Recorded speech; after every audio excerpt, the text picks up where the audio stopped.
further ado, a man that has been very close to the heart of World Chefs, very, very close to the celebration that is Singaporean cuisine, and also to the Association of Singapore Chefs.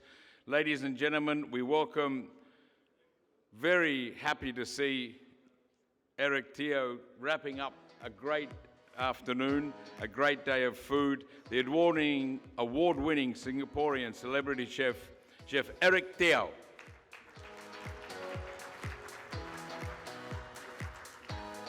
Joy. Hello, good afternoon, everyone. Good afternoon. Thank you for coming. Yeah. So I believe I'm the last speaker, which is a good one, because after this you can fly. Well, I want to tell you, I had a very bad sore throat the last 2 days. I couldn't speak at all. I cough every minute. So I tell myself I couldn't speak here today.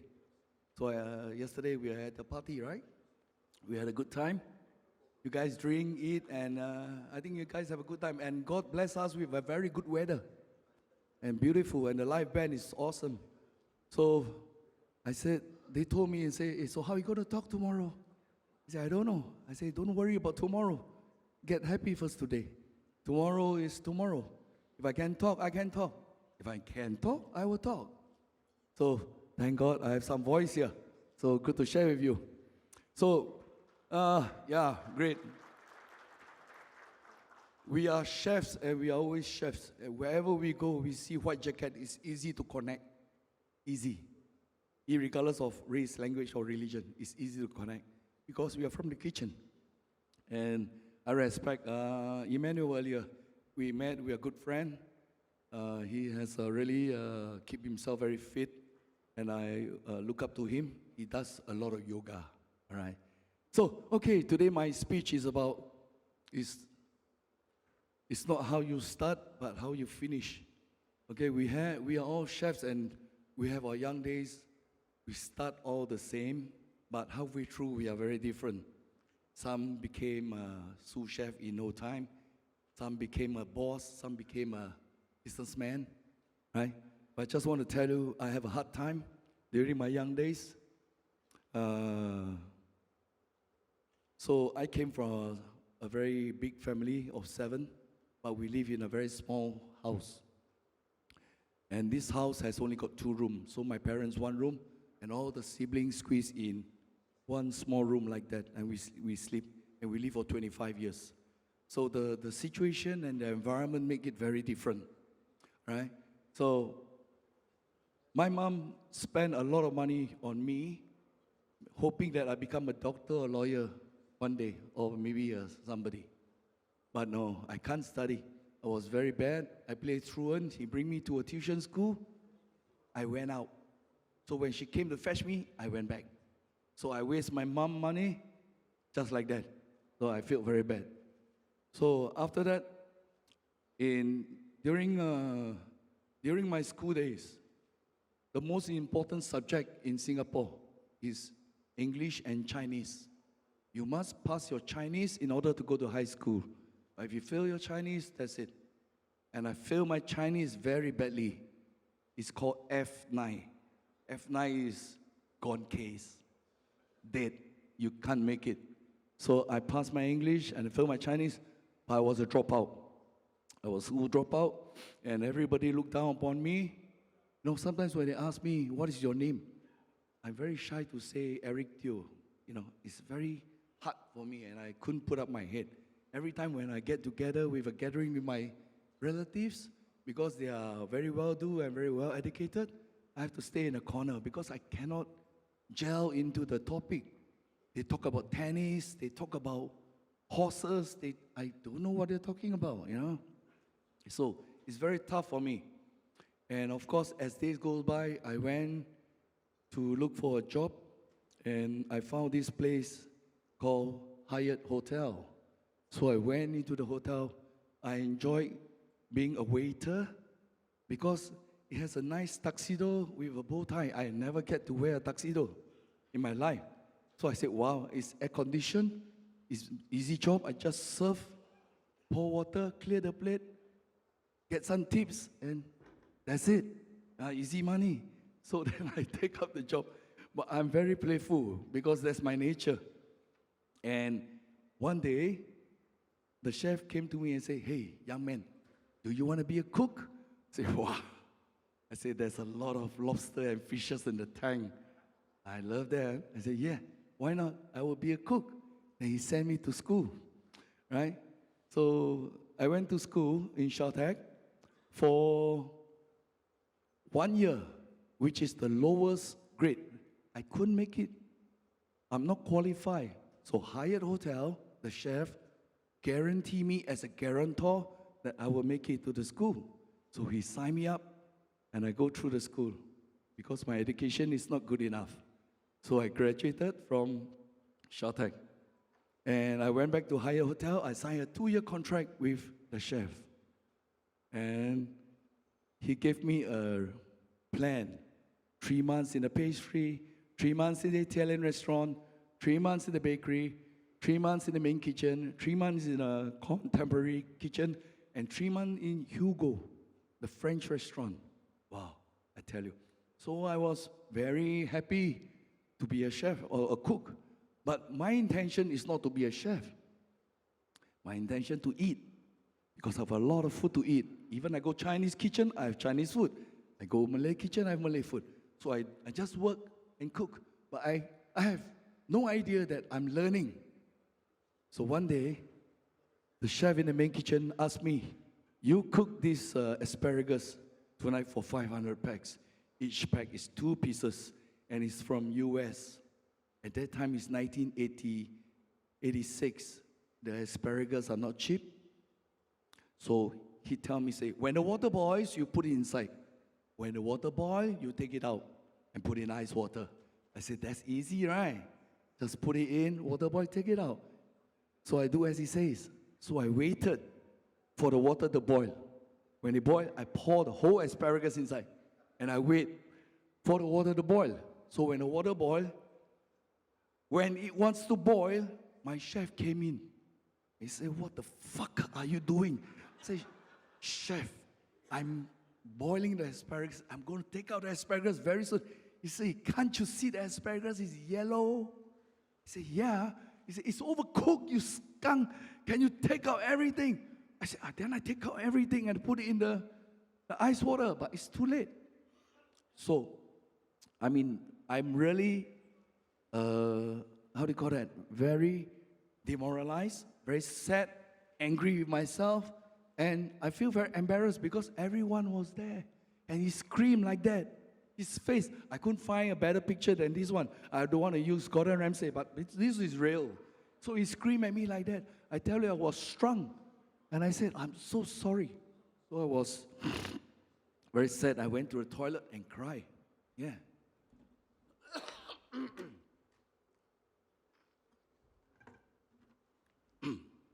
So the chef have to put the hollandaise over the asparagus to save it. So I felt very demoralized, and I say, "It's okay." So my friend came and said, "Hey, don't worry, Eric. Everyone gets this shit once in a while, but I think today yours is quite good." It's considered very mild. I say, "Really?" So I feel comforted, all right? So, and then one day I was walking behind Hyatt back area, and I saw this big notice board, and there's some winners who just won some lamb competition. I was looking at the chef, and he was wearing medal, and then the commandment was saying, "Congratulations to this chef, blah, blah, blah, who make our hotel proud, that won this competition, blah, blah, blah, blah." Wow, I was staring at that picture for a while. And I said, "Wow, I want to be a chef who is going to win a medal and everyone look up to me." Sweet dreams, huh? So one day, Food Hotel Asia came, and the chef says, "Who want to participate?" I said, "I put up my hand." I got no idea what Food Hotel Asia is. I don't know what competition is, but I just want to win a medal. And then I just go and participate. I joined a competition which is called Restaurant Platter for 4 people. but I got no idea. I don't know what's the requirement. I study, I read all the instructions. So on the actual days, because I asked everyone, and some of my friends would say, you want me to teach you? Yeah. So the medal, you cut into 4 or cut half. Say, how can I cut? So you have to do it yourself, right?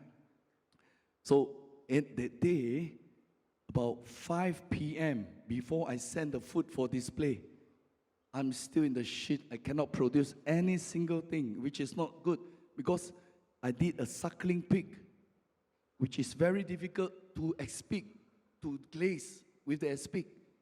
And I was dead, So the chef came, and he says, I don't know whether you understand this word called fakatame. I don't know what is that. He says, you come here. You go and bring this, bring that, bring this, bring that. And he put everything together. Now go and change and bring this to the expo and display it there. I say, okay, chef. And I go there. Then he passed by. Okay, not too bad. Amen. I tell you, this is my first gold medal. Yeah.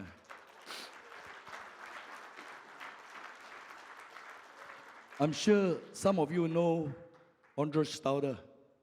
So Andres Stauder is one of my first executive chef and mentor. He's the one that taught me and screamed at me. And he gave me a lot of shit, but I want to thank him today for what I am, because he gave me a lot of shit, right?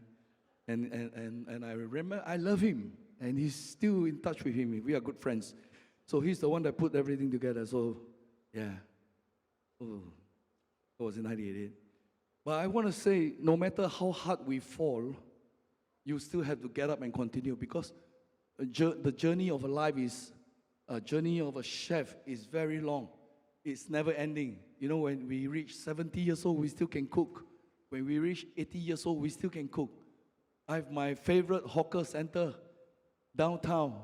The uncle who cooks the best braised soy sauce kway teow mee. That's our local staple food. Every breakfast I will take. He's 88 years old. I think when he pass on, there will be nobody cooking, because the generation doesn't want to take over. The son and daughter don't want to do the job anymore. So one day I put this up because I don't want to miss anything. But this is a very important turning point for me. So what happened is, I want to be my own boss. So I resigned from the hotel, and I set up a restaurant in Sentosa, actually. It's in Asian Village.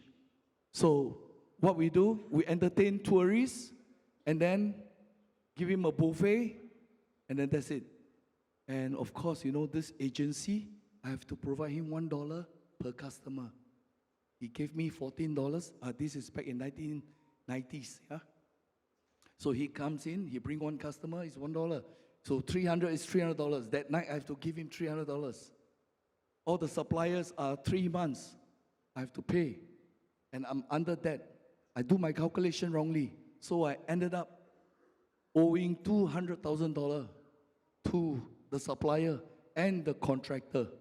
So I have to close down the company. I still owe my staff, the dancers from Philippines. I have to owe them, I have to pay. So I couldn't pay this, because if I work in Singapore, I can never pay this. So what happened? I go to Brunei. I worked in Brunei for 3 years. And I came back, I settled all my debts, right? And then I restart my life. But, before I go to Brunei, there's something I want to share you. When we owe these people money, so I went back to work in Raffles Hotel. And then they set up a shop. Then I run the shop. So there's 2 guys sitting there from morning until night. I said, so funny, right? So I said, so when we were closing shop, and I said, sir, yes, we are closing. So he says, are you the boss here? I say, no, I'm just a chef manager. And he says, yeah, you are Eric Teo, right? I say, yes. Yeah, you owe our company some money, so you have to pay up. I say, no, I got nothing to pay you. He says, oh, that's fine. He says, your takings today, we'll just bring it out. So he go there, unplug, and carry the cash register, just walk out from the shopping center in Raffles City. I say, hey, that's not mine. That belongs to the hotel. He said, you tell the hotel what happened. Then you just go. How am I going to tell my boss? So the next day I say, boss, yesterday there's a robbery. He says, what robbery? I say, somebody came here and took the whole cash register away. So the whole takings of $9,000 is gone. I say, so let's see. CCTV. He says, it looks like you're negotiating. I say, shit. I said, oh yeah, I didn't know there's a CCTV, you know. So the CCTV was like that, you know. So then I resigned. So I left, and then I go to Brunei to work, and I come back. So it sounds funny, but at that moment it's not. It's quite serious, you know. So yeah, and then I have to give up, and then come back. So after coming back, of course, then I joined other hotels and blah, blah, blah. I story cut short because I only got 30 minutes only. So in 2019, right, I started my company called Three Embers in June. So we have a confirmed business ahead. In 2020, we have a very promising business that's $800,000, sealed, signed, okay? And then we proceed with the business and we carry on. And to set up this business, it costs about $1 million. We have about 20 staff, and our staff are all highly paid because we want them to work long hours, all right? There's no overtime claim, but it's a big salary for every one of them. So COVID came in March 2020, and everything comes to a halt stop. Oh, okay. And then after that, I have to think of ways how to make money. So until one stop, the $800,000 business is all canceled. Everything is canceled, and we have to take loan. Because the money has got no more, the bank has got no more money. So our government is nice. You can take money from the bank and you can pay slowly. It's called a bridging loan and very low interest. So we took $600,000. But this $600,000 only lasts for 2 months. And then I have to take another $300,000. So I owe the bank $900,000 to pull through this. And one day, there's somebody who came and knocked on my door and say, hey, you want to do a business? I say, yeah, what business is that? He says, one pack is $2. One pack is $2. We have daily about 5 outlets. One outlet is 100 pack. I said, what business is this? He says, childcare. Childcare business. One kid is $2 meal per meal. And I have 100 kids. It's about 200, 2,000, right? How much is it? Yeah. Then it's very small money. But do you know this small money saved my ass, saved my company. Today I'm serving 30 childcare centers. And this is my backbone. Yeah. So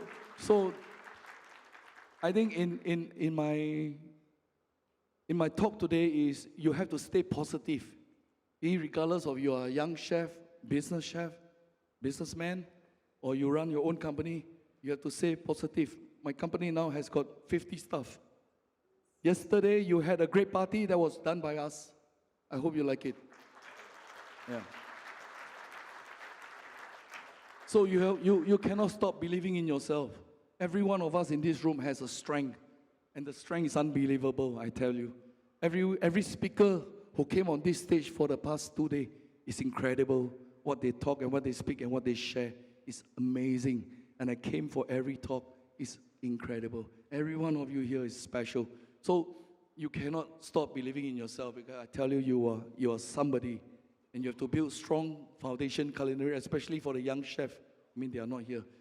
So you have to learn and ask questions. I think this part I can skip because down here you all guys are all professional, right?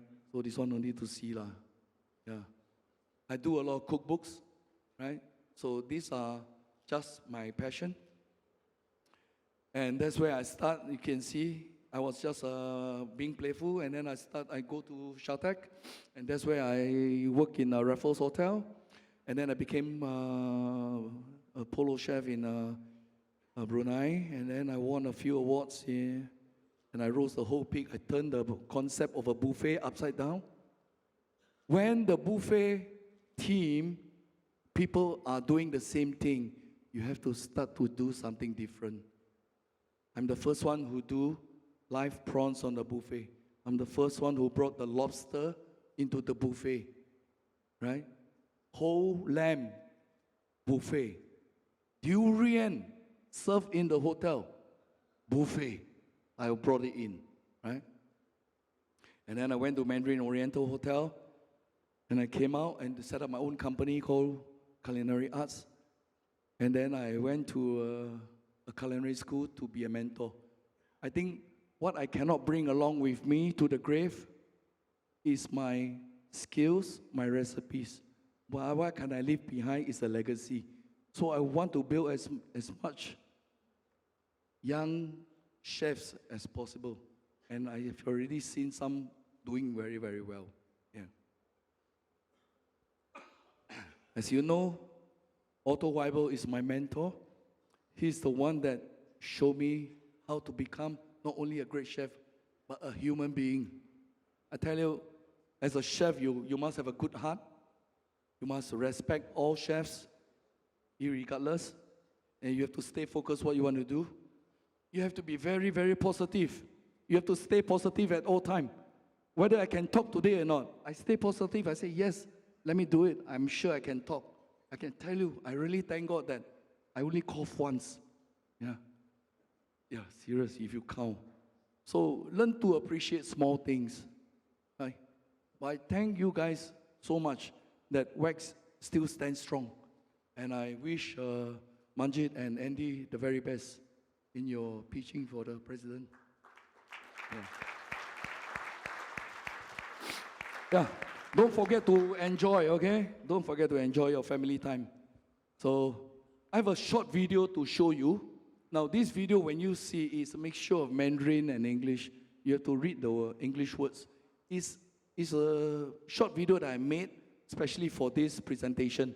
And it's about a chef journey, which is very tough. But we all have to persevere to reach what we want to achieve. So please enjoy the video. 我等了很久啊！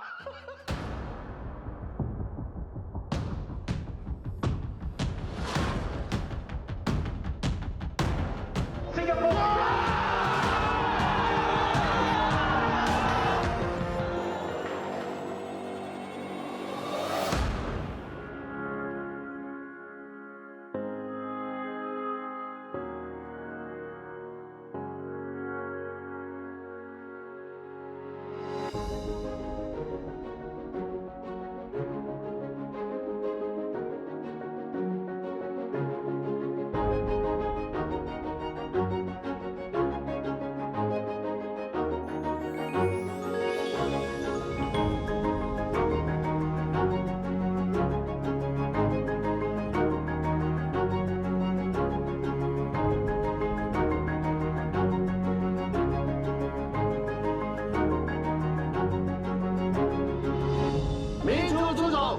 成功。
条路说真的是非常难走，可是也是要走到完。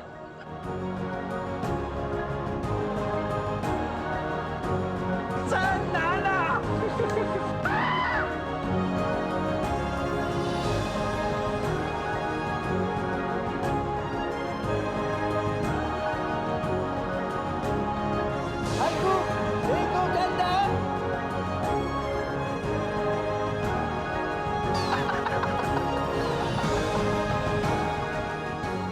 ！The eyes tell you that the dish is so nice that he or she love you so much. 那就是说所有的菜都好吃，太开心了，太开心，对不对？OK。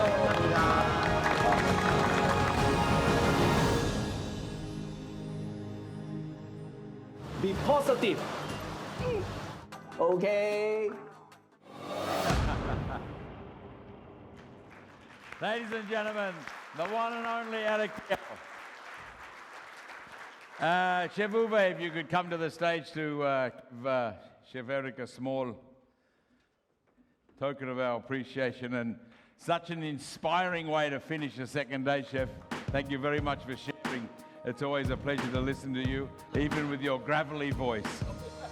But great to have you on the stage with us, and thank you for everything you've done for world chefs, Singapore chefs, and you continue to do for the young chefs of Singapore. Ladies and gentlemen, Chef Eric.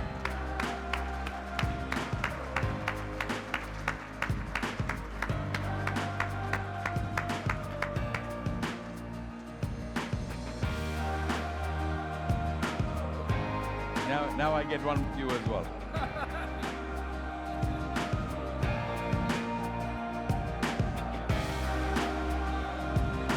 Thanks, man. Done. Good to see you. Thank you, Eric. Come and join us for a photograph. Ladies and gentlemen, that's it for day 2. Free night. However,